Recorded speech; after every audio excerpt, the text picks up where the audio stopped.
Oke, udah di record. Nah, jadi sebelum kita masuk ke heteroskedastisitas, kita mesti belajari dulu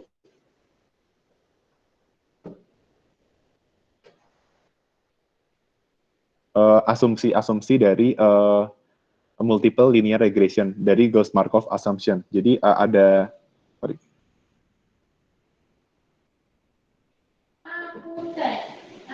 Oke, jadi sebenarnya ada area ini.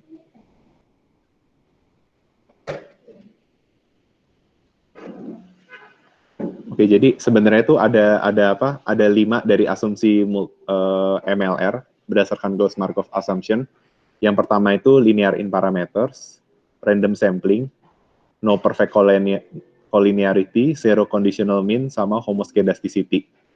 Nah, kenapa kita membahas soal heteroskedasticity? Karena kita tahu bahwa asumsi yang harus terpenuhi dari multiple linear regression adalah homoskedasticity. Kayak gitu. Nah, kalau homoskedasticity itu pada intinya adalah variance dari masing-masing data itu sama dengan sigma kuadrat. Maka kalau asumsi ini dilanggar, itu kita kenal dengan istilah heteroskedasticity. Nah, bedanya homoskedasticity sama heteroskedasticity adalah letaknya di sini. Kalau homoskedasticity itu berapapun datanya, dia tetap dalam sigma yang sama. Tapi kalau di heteroskedasticity, dia itu berbeda-beda tergantung dari I-nya.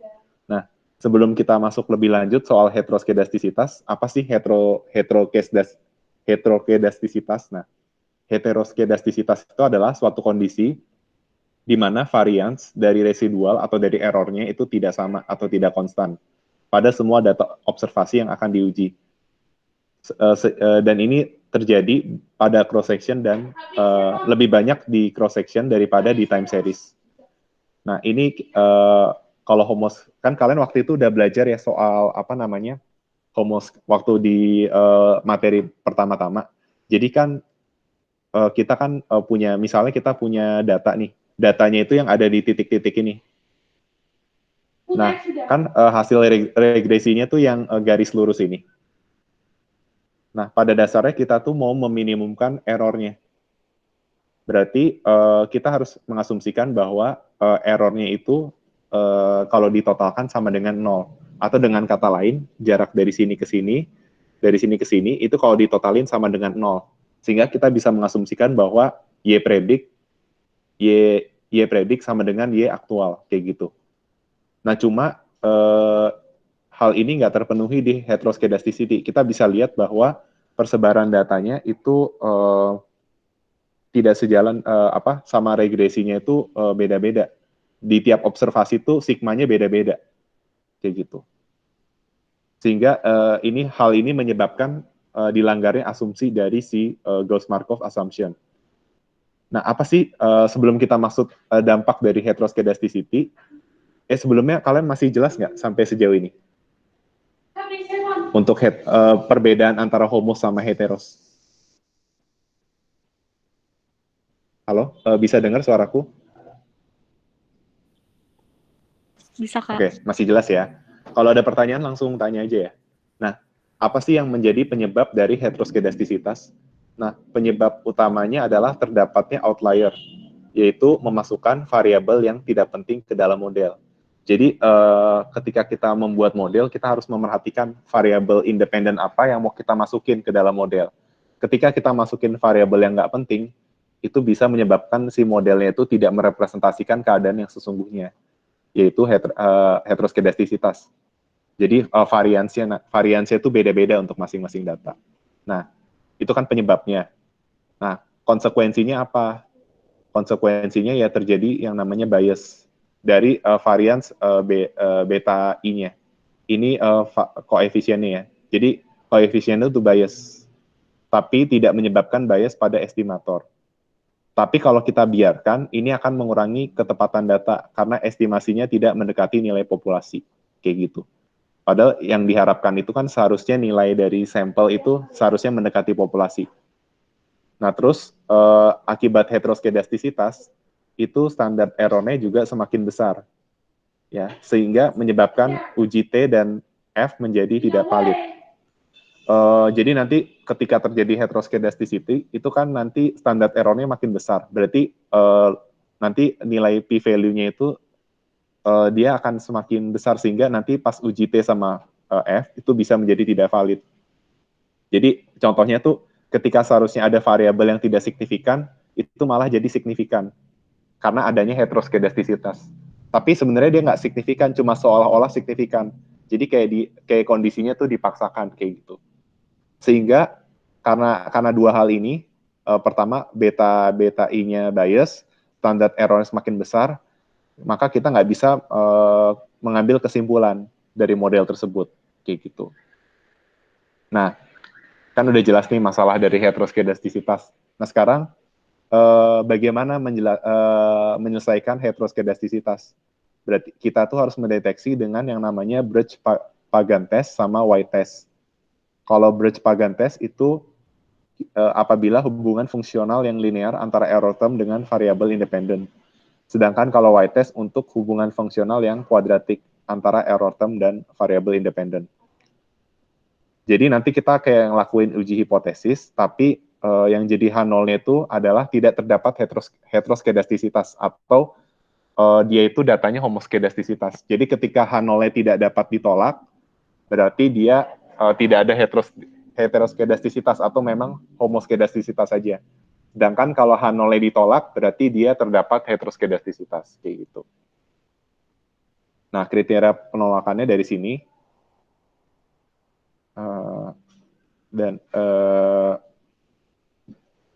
Dan ini itu tadi kalau Birch-Pagan test ya. Kalau yang ini White test. Kalau White test dilihat dari ininya jumlah variabel independen dalam model.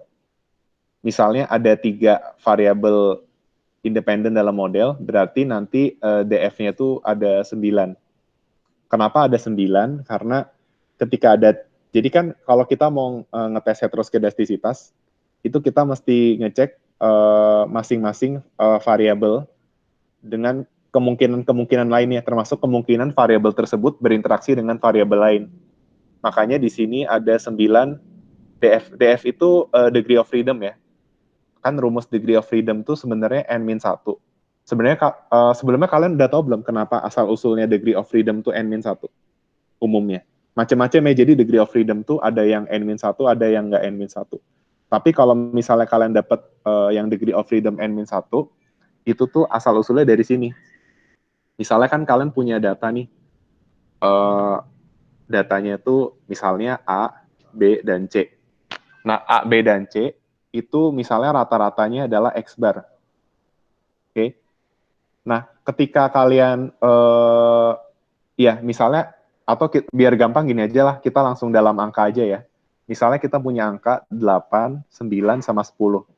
Ini kan rata-ratanya sama dengan 9. Oke. Nah, yang dimaksud dengan degree of freedom itu n-1 itu pada dasarnya adalah dari kemungkinan angka yang ada untuk mendapatkan rata-rata yang sama itu harus ada satu angka yang terikat kayak gitu. Ini kan misalnya 8, 9, 10 itu kan dia itu rata-ratanya sama dengan 9. Nah, bentar ya. Ya ini kan rata-ratanya 9. Nah, supaya kita tetap dapat rata-rata 9 dari 3 bilangan ini, kita harus membuat salah satu bilangan itu nilainya fix atau nggak bisa dirubah-rubah. Tapi 2 bilangan lainnya bisa kita ubah. Contohnya misalnya kita mau bikin fix angka 10. Berarti ini bisa kita ganti jadi, misalnya kita ganti jadi 7, ini bisa kita ganti jadi 10, kayak gitu. Tapi ini harus tetap.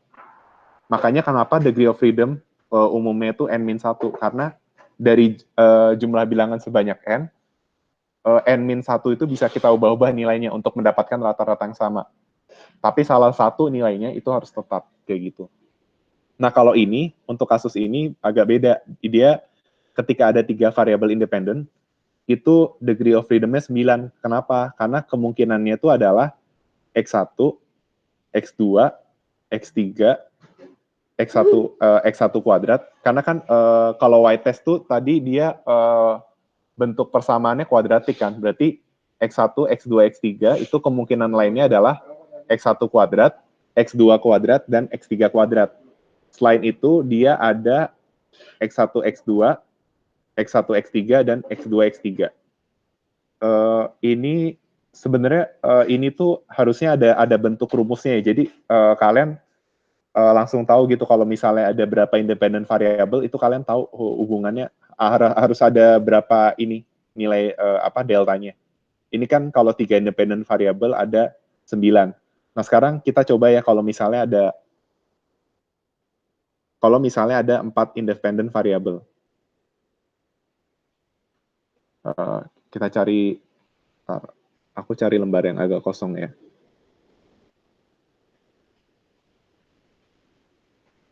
Mana ya? Bentar.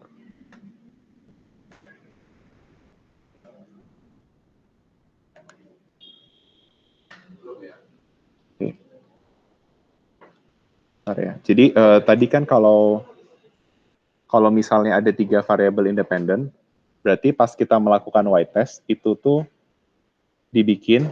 Jadi ini tuh errornya di error kuadrat itu sama dengan delta 0 ditambah delta 1 x1, delta 2 x2, delta 3 x3. Nah, tapi kan kalau y-test tuh persamaannya kuadratik, berarti jadi delta 4 x1 kuadrat, delta 5 x2 kuadrat, delta 6 x3 kuadrat, ditambah delta 7 kali x1 x2, delta 8 kali x1 x3, ditambah delta 9 kali x2 x3. Ini kalau ada 3 variabel independen. Untuk kita nguji error term-nya, kayak gitu. Nah, bagaimana kalau dia ada 4 variabel independen? Berarti kalau ada 4 variabel independen, itu, sebelumnya kita bikin yang lebih sederhana ya. Misalnya kalau cuma 1, berarti delta 0, delta 1, sama delta 2. Kalau ada 2, berarti delta 0 tambah delta 1 x1 kuadrat, delta 2 x2 kuadrat, tambah delta x1 x2. Nah, sekarang kalau kita, berarti yang ini kesimpulannya kalau K-nya 1, deltanya ada 2. Delta I-nya itu 2. Kalau K-nya 2, I-nya itu ada 3 ya. 1, 2, 1, 2, 3. Nah, kalau K-nya 3, itu ada 9. Nah, ini kalau kita pakai deret, ada deret, ini kita bisa lihat polanya nih. Kan kalau 1 itu 2, kalau 2 itu 3, 3 itu 9. 2 ini dari 2 kali 1 ya. Nah, kalau ini itu dari, tapi nanti ini aku cari polanya ya, tapi sebenarnya ini ada rumus untuk nentuin dia ada berapa nilai deltanya. Tapi supaya kalian paham aja nih, kalau misalnya K-nya 4, berarti bikin errornya itu jadi delta 0 tambah delta 1 x1 x1 x2 x3 terus x1 kuadrat, x2 kuadrat, x3 kuadrat, x1 x2, x1 x3, x2 x3, ditambah, bentar, kan udah x1 x2, x1 x3, oh ya sorry, ada x1 x4 ya. Intinya kalian cari kemungkinan dia variabelnya itu dalam bentuk awal-awal, terus kuadratik sama variabel interaksi. Berarti kalau kemungkinan ini x1 x2, x1 x3, x1 x4, terus x2 x3, x2 x4, X3, X4. Udah semua ya, berarti 1 sama 2, 1 sama 3, 1 sama 4, 2, 3, 2, 4. Terus berarti kemungkinan lain 3, 1 udah, 3, 2 udah. Tinggal 3 sama 4. Berarti kalau K-nya 4, ada 12. Ini sebenarnya kalau kita lihat beretnya ada polanya. Tapi nggak diajarin sih rumusnya. Jadi kalian tetap harus jabarin kayak gini. Tapi nanti aku coba lihat polanya ya, supaya ada rumus pastinya kalau variabel independennya berapa, deltanya itu ada berapa, kayak gitu. Tapi kalian ada yang bingung nggak cara nentuin deltanya apa aja sampai sejauh ini? Atau ada yang bingung nggak dari awal materi? Nanya, Bang. Ya? Itu X4 dan X4 kuadratnya nggak ada. Oh iya, X4-nya nggak ada ya? Iya. Oh iya, iya. Oh iya, berarti ada 13 ya? Yang kurang itu aja kan? Ada 14 dong. Ada X4 sama X4 kuadrat bukan yang belum. Oh iya, sorry. Berarti kurangnya ini ya. Nanti tambahin aja ya. Nanti ganti aja ya. Ini pokoknya di sini ada X4 sama X4 kuadrat. Oke. Tapi intinya kalian ngerti ya cara nentuin delta-deltanya. Pertama-tama delta 0 dulu. Terus kalian masukin kalau dia linear sama kalau kuadratik dan interaksi. Kayak gitu. Tapi sebenarnya ini kalau kita lihat polanya ada deretnya nih. Kalau nggak salah itu N dikali N-1/2. Kayak gitu. Beda nggak, sama nggak ya? Kalau 4, N plus 1 atau...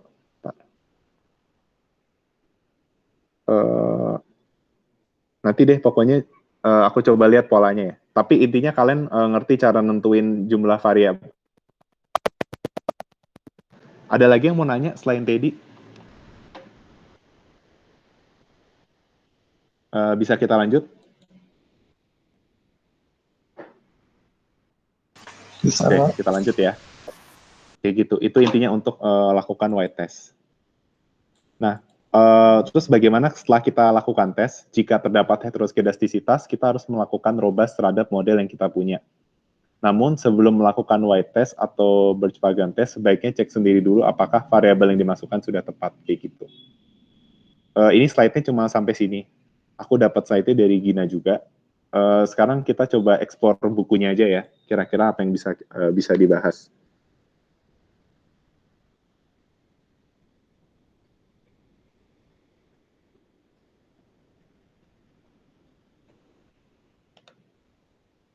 Ya, bentar. Oke. Jadi ini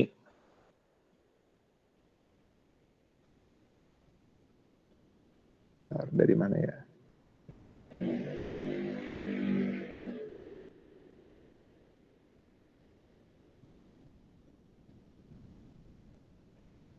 Nah, ini mulai dari ini deh. Tadi kan udah dijelasin soal heteroskedasticity ya. Nah, sekarang bagaimana mengetes heteroskedasticity. Nah, ini penjelasannya lebih lengkapnya di Wooldridge ya. Jadi, misalnya kita punya linear model, Y sama dengan beta 0, beta 1 X1, beta 2 X2, plus titik-titik sampai beta K kali XK plus U. Yang pertama, kan tadi H0-nya itu tidak terdapat H0-nya itu tidak terdapat heteroskedastisitas atau dia itu homoskedastisitas kan. Berarti H0-nya itu adalah, tadi kan kita udah tahu definisi dari heteroskedastisitas ketika variansnya itu tidak sama untuk masing-masing observasi. Sedangkan kalau homoskedastisitas itu sama. Sehingga H0-nya itu varians dari U terhadap X1, X2, XK adalah sigma kuadrat. Kayak gitu. Atau kita bikin jadi expected dari error kuadrat sama dengan sigma kuadrat. Jadi bisa kita bilang errornya itu tetap konstan kayak gitu. Di mana U kuadrat adalah delta 0 tambah delta 1 X1 ditambah sampai delta K XK plus V kayak gitu. Terus H0-nya itu kita karena supaya kan kalau errornya itu minimum, berarti kan si nilai errornya itu U kuadratnya itu sama dengan 0 kan.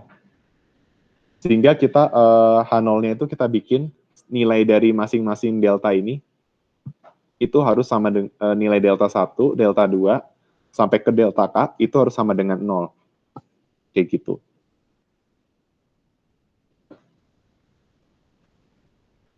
Nah, terus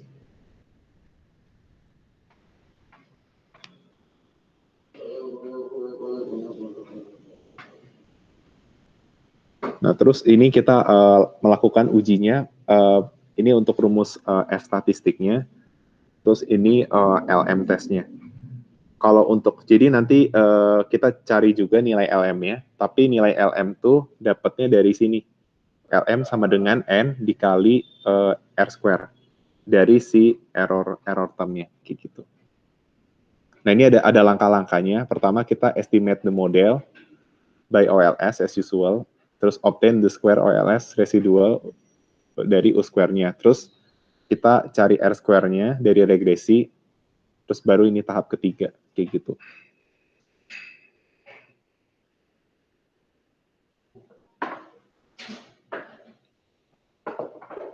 Kalau sampai sini ada yang mau nanya dulu nggak?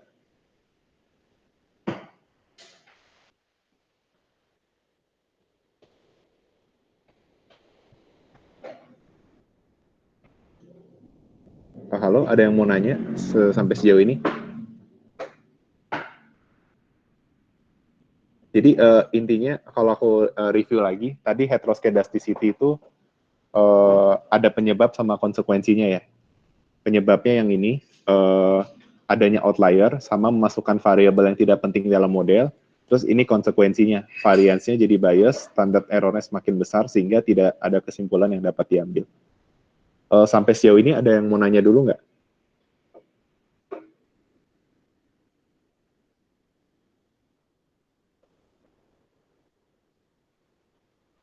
Teddy mau nanya? Oh, enggak, Bang. Belum ya? Oke. Kita lanjut aja ya.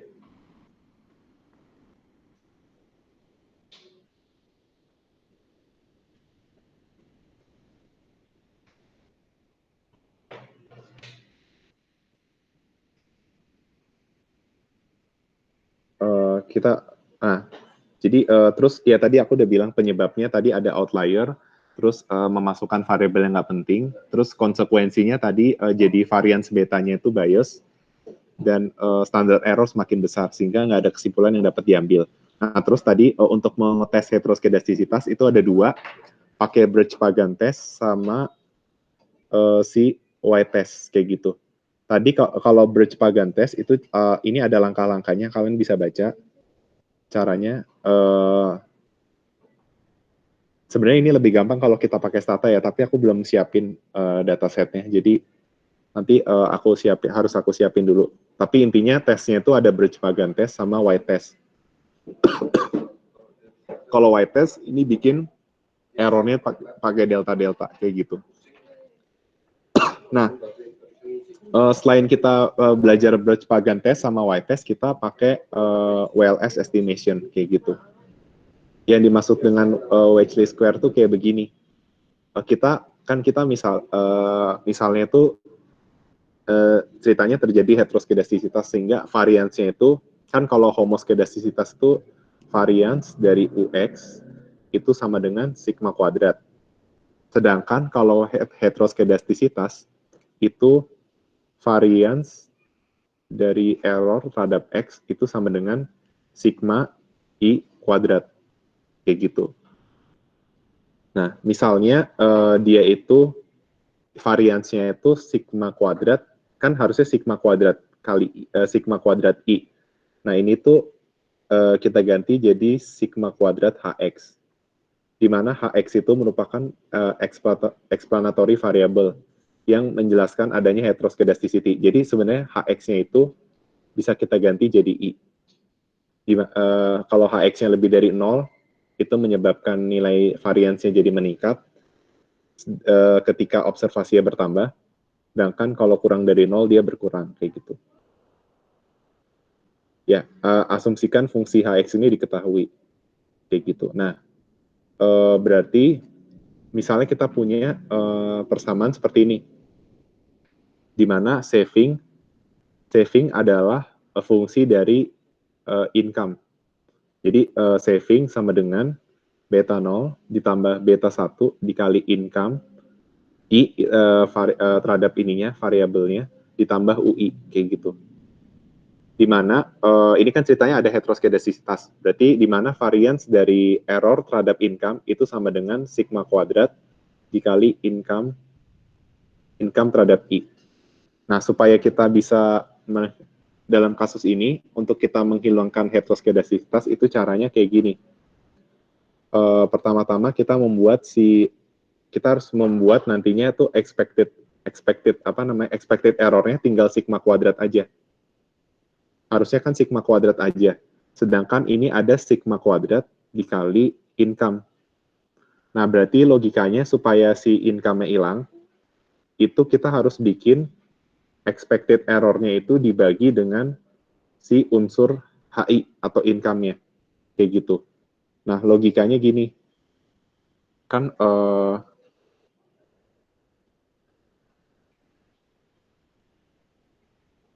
ya kan kan kita mau hilangin income-nya, berarti kita harus bagi dengan income-nya. Tapi kan kita error-nya itu adalah error, jadi expected error dikuadratin. Ini awal mulanya expected error sama dengan, jadi variance U terhadap income itu sama dengan expected error sama dengan sigma kuadrat kali income I, kayak gitu. Nah, sedangkan kita mau hilangin unsur ininya atau HX-nya. Caranya gimana kalau ini expected error-nya dikuadratin? Nah, caranya supaya hilang, kita bagi dengan akar HI kuadrat. Kayak gitu. Jadi, kenapa ini akar HI? Karena di sini kan HX. Kayak gitu. Jadi, logikanya gini. Misalnya kita punya bilangan nih. Y sama dengan A dikali B. Misalnya ini Y kuadrat. Kayak gitu. Nah, supaya kita bisa hilangin nilai B-nya, berarti caranya kan Y dibagi B di kuadrat. Nah, cuma kalau kayak begini, ini hasilnya nggak di sini jadi B-1. Padahal kita cuma mau hilangin B kan. Berarti cara yang tepat adalah B, supaya dihilangkan, itu harus dibagi dengan B. Tapi kalau sebelah sisi kirinya ada kuadrat, itu kita ganti jadi akar B. Kayak gitu. Jadi seperti ini. Sampai situ dulu paham nggak? Cyril bisa paham? Lumayan, Kak. Lumayan ya, oke. Jadi kan awal-awal mulanya tuh UI sama HI. Kan ini variance UI terhadap, jadi income tuh sama aja kayak HX gitu kan. Tapi kalau kita bikin persamaannya kayak gini, dia ada heteroskedastisitas. Di mana variance-nya itu sama dengan sigma square dikali income. Itu heteros. Supaya homoskedasticity, itu dia harus tinggal sigma kuadrat aja. Nah, supaya si income-nya hilang, berarti kita harus bikin persamaannya itu dibagi akar HI. Kenapa akar HI? Karena ini mau kita kuadratin, kayak gitu. Nah, kalau dia cuma UI, berarti persamaannya bakal kayak gini. Nah, karena kita bagi dengan akar HI, maka si persamaan regresi yang di sini, itu impact-nya adalah semuanya dibagi dengan akar HI. Kayak gitu. Jadi kalau persamaannya YI sama dengan beta 0 sekian, itu masih pakai variance yang ini.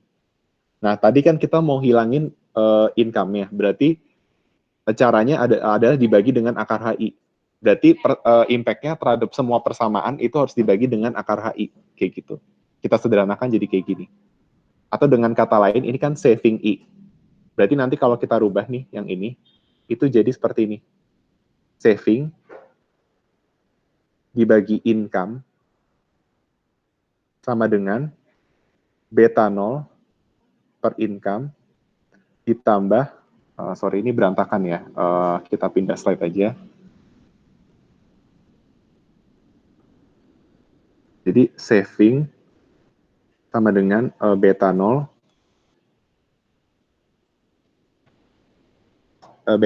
tambah beta 1 income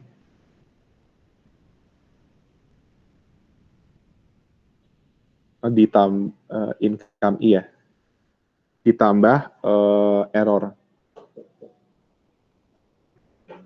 kayak gitu kan. Nah ini tuh tadi kan kita udah tahu ya kenapa dia harus dibagi akar mean income supaya nanti si variansnya itu kan kalau variansnya itu dibagi akar income dikuadratin itu nanti bisa jadi homoskedasticity kayak gitu. Sehingga ini harus dibagi dengan akar income.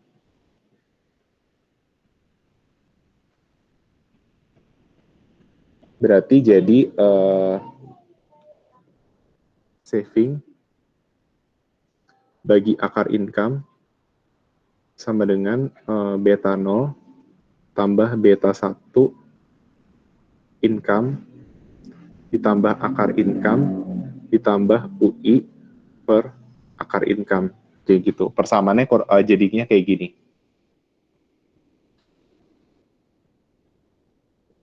Nah, terus ya langkah selanjutnya maka kita akan dapat persamaan seperti ini. Kayak gitu. Nah ini contohnya nih tadi yang udah aku contohin. Saving bagi akar income sama dengan beta 0, beta 1 tambah UI yang error yang baru, kayak gitu. Sehingga ketika kita ngelakuin ini namanya weekly square ya. Kenapa disebut weekly square? Karena kita membagi berdasarkan bobotnya, kayak gitu. Sehingga persamaan yang baru ini udah nggak ada heteroskedasticity, nah, kayak gitu.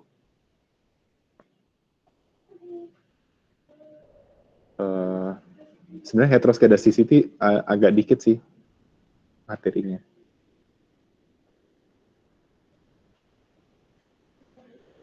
Sampai sejauh ini ada yang mau ditanya dulu nggak?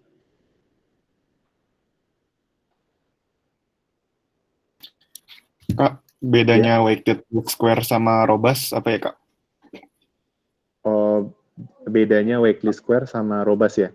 Kalau weekly square itu dia mengatasi hetero dengan cara membuat si error termnya itu jadi homoskedasticity. Kayak contohnya tadi, saving dibagi dengan akar income. Jadi kita bisa dibilang tuh kayak kita memanipulasi modelnya secara langsung. Tapi kalau robust itu dia proses memperbaiki standar error dengan cara yang tadi pakai apa? Pakai y-test atau Birch-Pagan ya. Jadi emang beda. Kalau WLS kan langsung aja modelnya kita manipulasi. Kalau robust itu dia kita nggak manipulasi modelnya tetap seperti itu, tapi nanti kita ngikutin tahapan-tahapan yang ada di sini supaya si standar errornya jadi standar error yang udah dirobas atau udah nggak bias kayak gitu. Sedangkan di weighted square itu tidak ada perubahan pada standar error. Lebih tepatnya kita nggak langsung ngubah standar errornya, kita cuma ngubah modelnya dulu kayak gitu.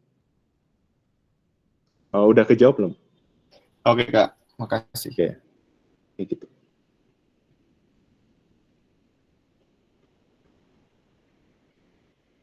Paling ya hetero materinya sampai situ aja.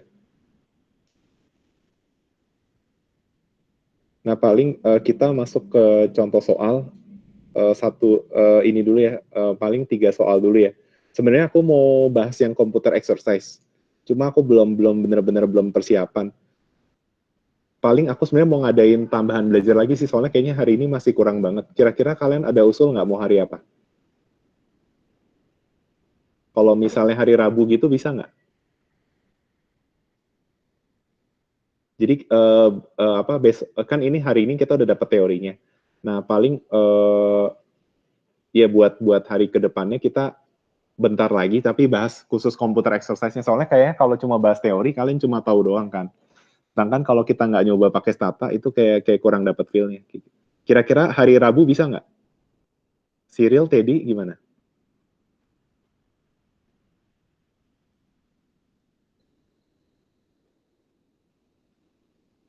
Halo? Rabu jam berapa lo? Oh, kalian kelas Rabu sampai jam berapa? Sampai Rabu ada kelas ya?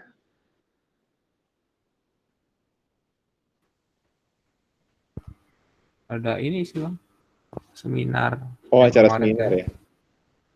Sampai jam Ya udah. 4. Oh, sampai 3:30 ya? Ya udah paling mungkin kayak gini aja jam 4. Paling cuma 30 menit lah sampai 45 menit. Aku cuma mau nunjukin soal komputernya doang.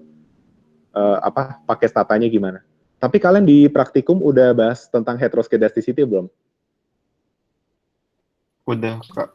Udah ya, Udah. oke. Ya udah Ya, paling kan.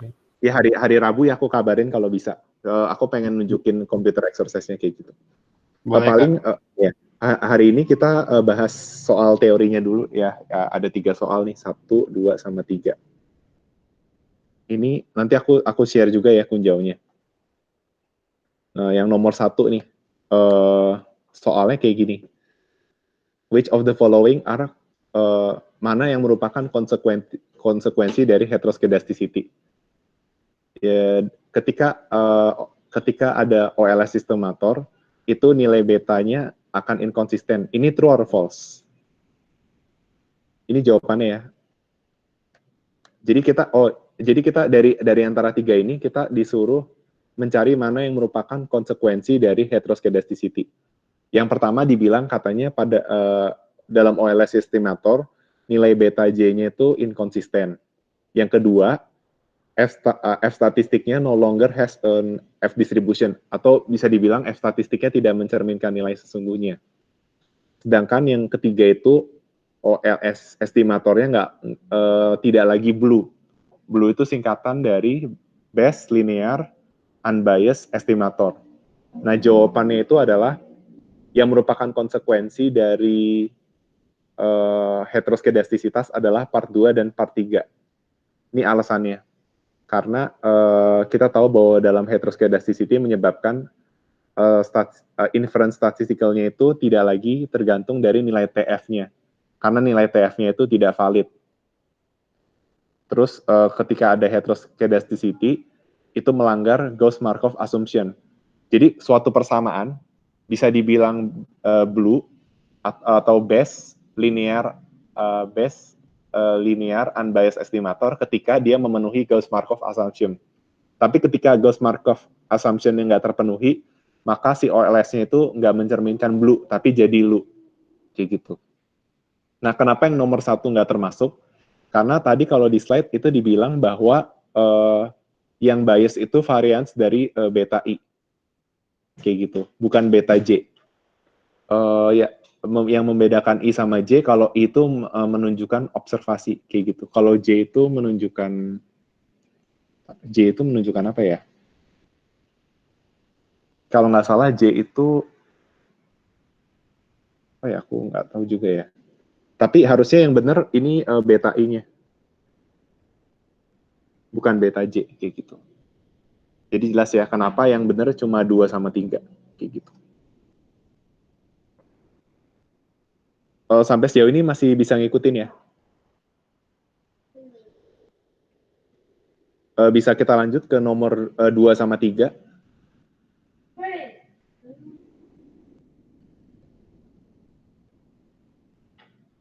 Halo, bisa kita lanjut ke nomor 2 sama 3? Bisa, Kak. Oke, yang Bisa. nomor 3 nih. OLS itu lebih prefer untuk OLS karena dia dalam important variable itu terdapat omitted dari modelnya. True or false? Jawabannya ini. Jawabannya false. Jadi nggak benar kalau OLS itu lebih disarankan untuk OLS. Karena important variable-nya sudah di-omit dari model.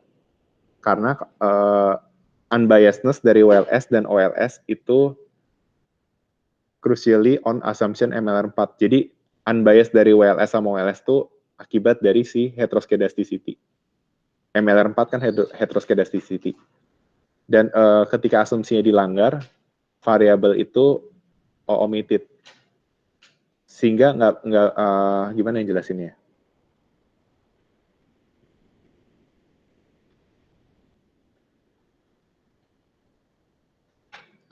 Intinya tuh kesimpulannya gini, dengan adanya WLS, itu dia itu bisa lebih bias daripada OLS. Would have more bias than OLS or gini. Jadi kan inti dari soal ini dibilang bahwa kalau pakai OLS, itu pokoknya pasti lebih baik dari OLS, karena important variabelnya udah di-omit. Jawabannya salah, kenapa? Karena dengan OLS itu bisa jadi biasnya itu lebih besar atau lebih kecil dari OLS. Atau bisa kita bilang nggak tentu. Kenapa demikian? Karena pada saat OLS tuh dia nggak ada proses, merubah standar. Dia nggak kayak waktu white test sama Birch-Pagan test kan.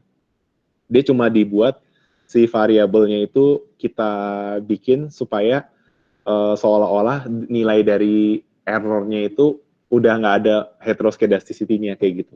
Variansnya itu cuma sigma kuadrat. Padahal kenyataannya kita nggak tahu standar errornya itu bisa jadi makin besar atau makin kecil ketika ada WLS. Ini adalah kelemahan dari WLS kayak gitu. Jadi WLS itu belum tentu lebih baik dari OLS. Itu inti dari jawabannya.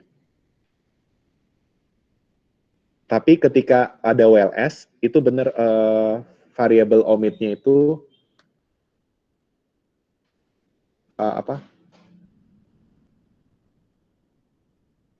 maksudnya gini, asumsi ini jarang untuk dilanggar karena important variabelnya udah di-omit. Kayak gitu. Itu inti dari 8.3. Nanti aku kirim ya kunci jawabannya dalam bahasa Indonesianya.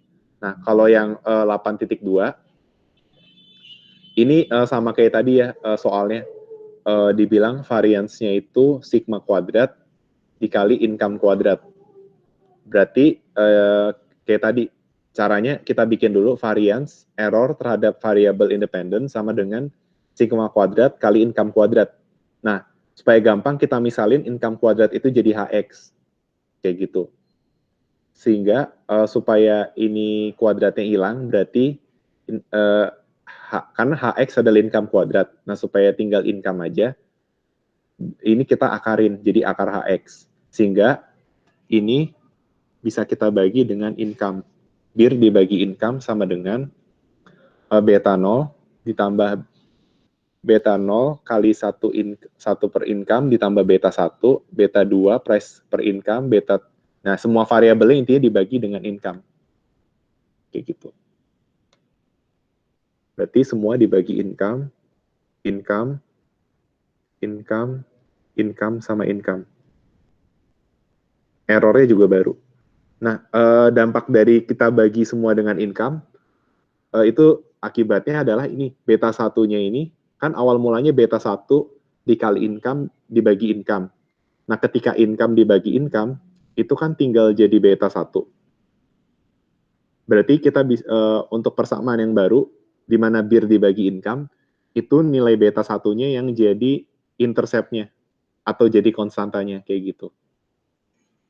Itu akibatnya. Ya, notice that beta 1, which is the slope on, ya awal mulanya dalam persamaan ini, beta 1 itu merupakan slope dari income. Cuma setelah kita rubah persamaannya, itu menyebabkan nilai beta satunya itu sekarang malah konstan. Kayak gitu. Sampai sejauh ini ada pertanyaan dulu nggak?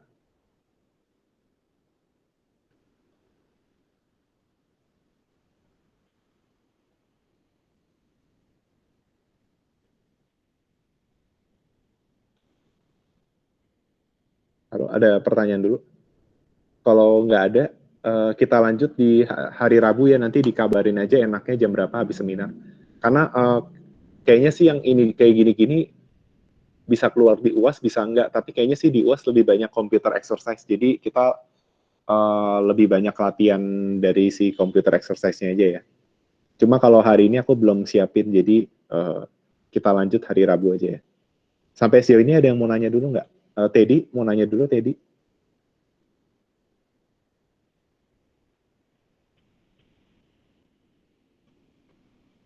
Halo, ada yang mau nanya? Oke. Vidya mau nanya nggak?